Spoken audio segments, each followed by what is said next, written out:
Know that the Lord is always with you. Also with you. A reading from the Holy Gospel according to Mark. Glory to you, O Lord. One of the scribes came to Jesus and asked him, "Which is the first of all commandments?" Jesus replied, "This is the first. Hear, O Israel, the Lord our God is Lord alone. You shall love the Lord your God with all your heart, all your soul, all your mind, and with all your strength. To second this, you shall love your neighbor as yourself. There is no commandment greater than these." The scribe said to him, "Well said, teacher. You are right in saying he is one and there is no other than he. And to love him with all your heart, and with all your understanding, and with all your strength, and to love your neighbor as yourself, is worth more than all burnt offerings." And when Jesus saw that he answered with understanding, he said to him, "You are not far from the kingdom of God." And no one dared ask any more questions. This is the gospel of Jesus Christ. Praise to you, Lord Jesus Christ.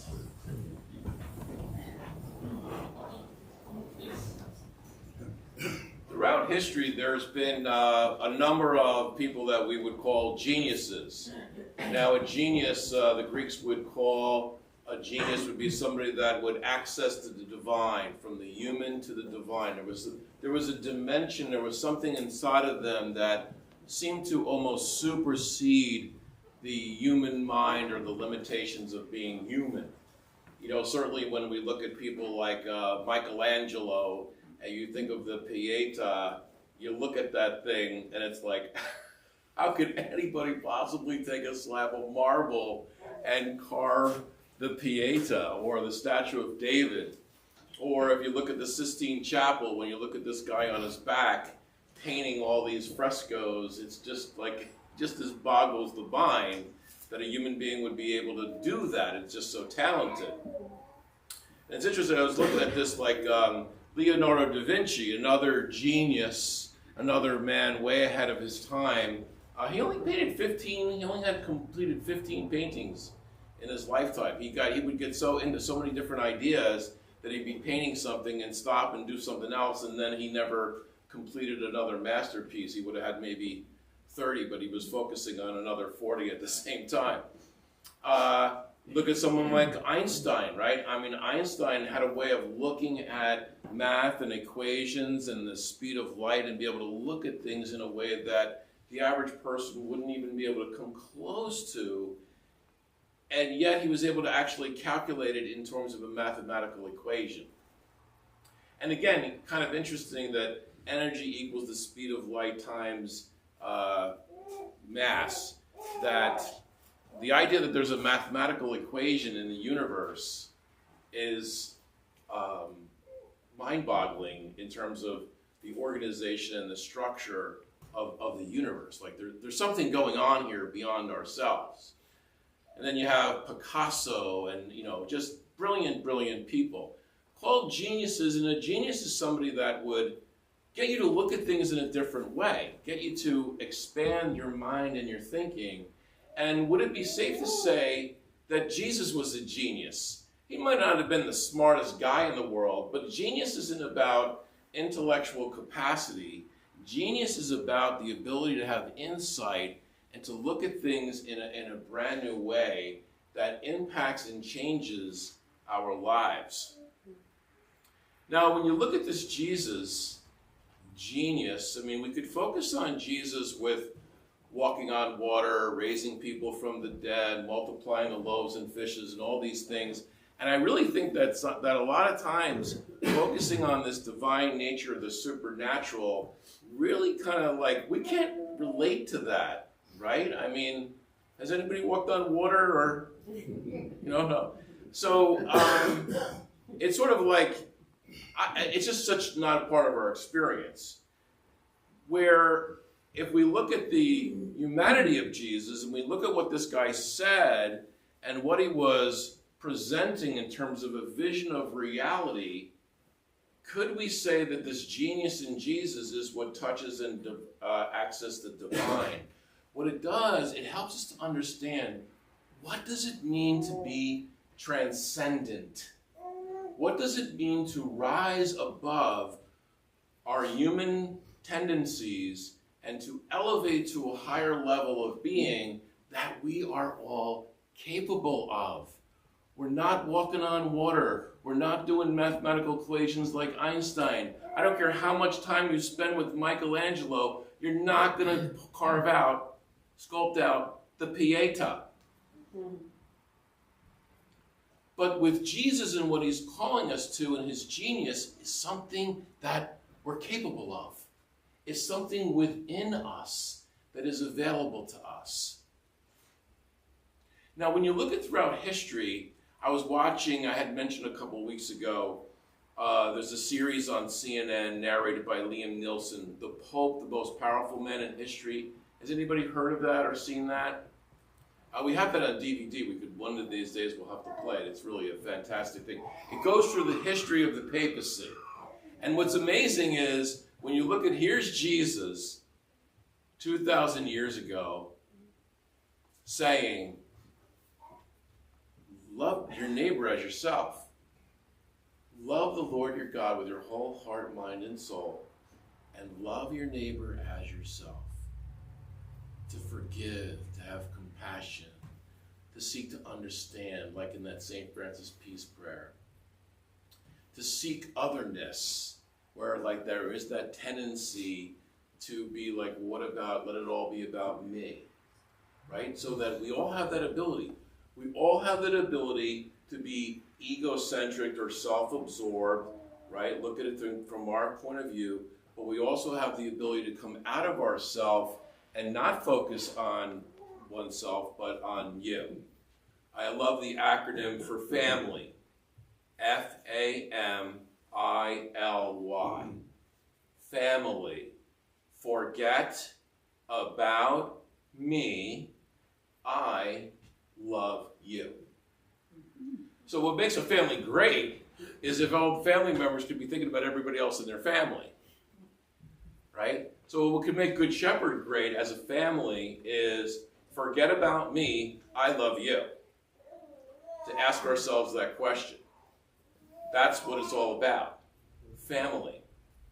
But I was watching the thing, it's just amazing how it didn't take human beings too long to take this gospel of love your neighbor as yourself, come out of yourself, lose yourself, find yourself. The humbled will be exalted, the exalted will be humbled. Whoever is last is first, first is last. And the next thing you know, it didn't take them more than several hundred years to completely screw the whole thing up. I mean, it's brutal. If you go through the history of the papacy, and it's interesting if you really, like to understand it, we hear this Pope Sixtus V, Pope Clement XII, Pope Paul III. It sounds so nice, but it really was Julius, this really self-centered son of a gun. I mean, when you go back, and what was basically the history of the papacy was the Medici family, various families, they had the money, and they just simply bought the papacy. There were bribes, there was corruption, there was greed, there was scandal. I mean, it made the mafia look like Disney World. It's unbelievable. And every once in a while, the cardinals would get together and go, we really should have someone spiritual as the Pope. That might be a good idea. The leader of the Catholic Church should have some spirituality to him. But it was a lot of businesses and corruptions and murders and unbelievable, just beyond belief. And yet, what they point out so beautifully in this series is that in the midst of the greed and the corruption of the human being, this unbelievable flower called the church still emerges. The beauty of the buildings, the Catholic universities, the education, the Jesuits that came along and promoted education. Again, think people were not educated. It was the Catholic Church and the Jesuits that really got the whole thing rolling with, hey, let's let everybody get educated, and we're going to provide that for people for nothing. This was the Society of Jesus with the Jesuits. And then you have people like St. Francis. Make me an instrument of your peace. Where there is hatred, let me sow love. Where there is injury, pardon. Where there is doubt, faith. Thank goodness there were human beings along the way in the history of the church that got it. They understood. Love your neighbor as yourself. Be kind to one another. Don't judge lest you be judged. All these things. Somewhere along the way, those brilliant, genius concepts and ideas stayed there. You know, it's like light overcomes darkness. Love overcomes hatred. There is this power and this beauty through Jesus Christ, through the living God, that is going to overcome all greed, scandal, and self-absorption, and to restore us to sanity. That it emerges in the midst of that. You know, when you go back through the thing, listen, if you want to have Aunt Molly go to heaven, I mean, we kind of have a market on that. It'll be $500, and we'll take care of that for you. And a lot of the Vatican, St. Peter's Basilica, and a lot of wonderful things, the money that they got from all those indulgences went to pay for all that stuff. Now, on one hand, when you go there, you're sort of like in awe of the thing, and it is a beautiful, majestic place. And again, the Sistine Chapel. Has anybody been in the Sistine Chapel? Yes. Right? I mean, it's just like, so you have this incredible work of art that transcends life itself and sort of accesses the divine.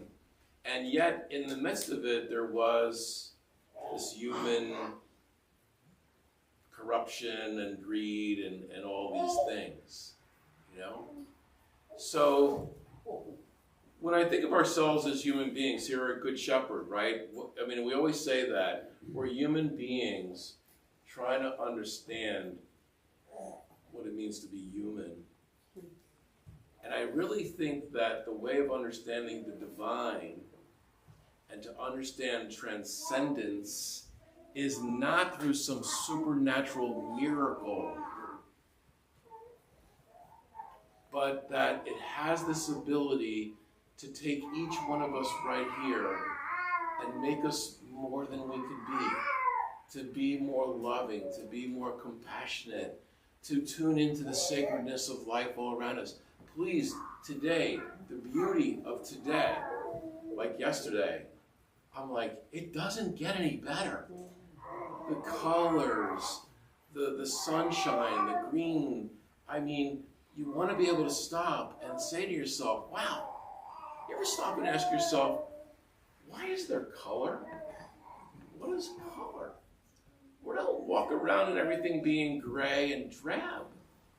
The color and the beauty that we see out there in the world just gives us a little glimpse of how powerful and how beautiful and dynamic the source of all of life is.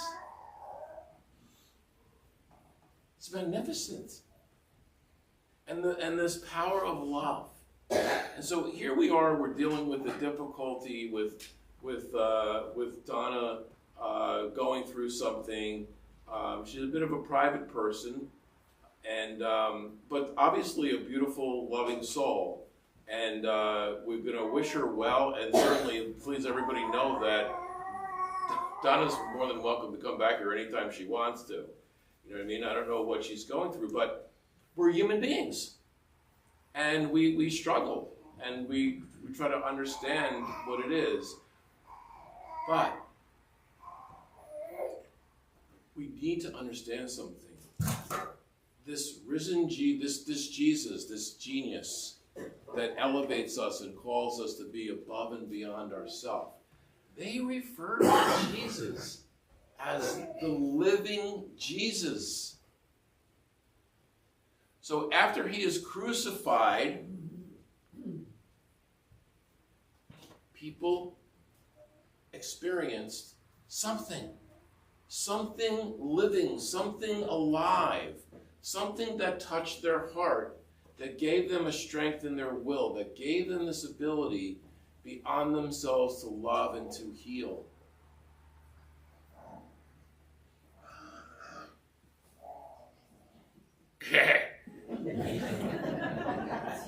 You think about we're all here. The mere fact that you're here is saying that you've been touched by this living presence. You wouldn't be here if you weren't touched by this living presence of Jesus. It's subtle, but it's right there. Just like you could go out and look at today and be in awe, or you could be preoccupied with all the problems that we have. But the choice is ourselves. And what I love about this Jesus, again, we're not going to carve out and sculpture the Pieta. You could hang out with Picasso for 20 years and you're not going to paint like Picasso. You're not going to hang out and understand mathematical equations like Einstein.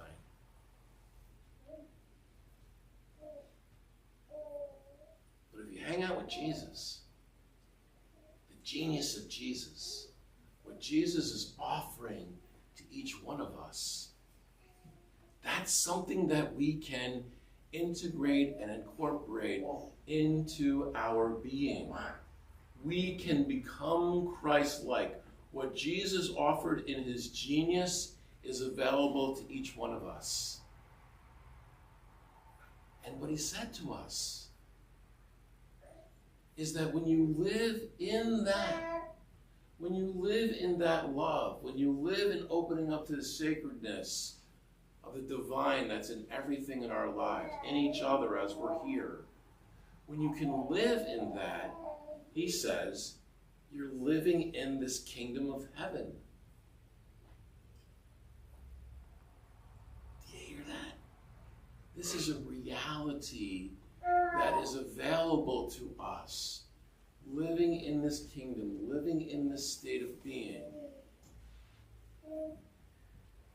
The gospel of Jesus Christ is to be raised up, to be more than we ever imagine ourselves to be.